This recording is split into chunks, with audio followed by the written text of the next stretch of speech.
Welcome back to BT 642 on your Friday. From our health file this morning, it's the time of the year when teens are trying new things, and some may look at cutting out meat in their diet. Our health specialist Leah Sarich with what you need to know if your teenager decides to go vegetarian. Jennifer Goring loves eating at this vegetarian restaurant, The Coup. She's gone without meat for about a year. At first I thought it would be hard to make the change, but I actually found the change has been easy. I don't miss it, and I feel better for it.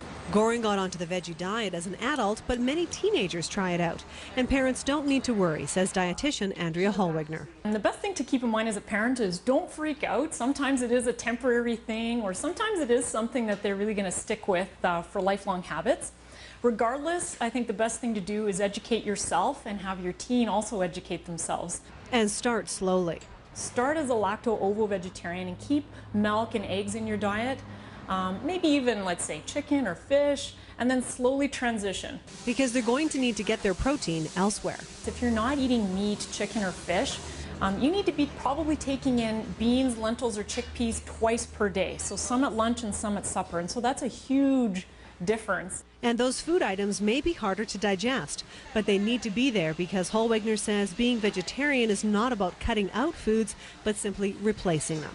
Your protein-rich foods, your iron-rich foods, your calcium-rich foods, and those are going to be things like your beans, lentils, chickpeas, tofu, soy, nuts, seeds, and all of your calcium-rich fortified soy milks. The other thing to consider if your teenager decides to become a vegetarian is whether they may have an eating disorder.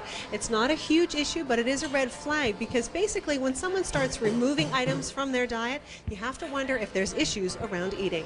Holwegner says just watch your teen for any changes. We're also going to be looking for things around body image, how they're feeling about their health, their weight, their image, and also if there's any sort of odd eating behaviors going on, skipping meals, dieting. Goring says becoming vegetarian does take a shift in thinking and planning, but it's well worth it.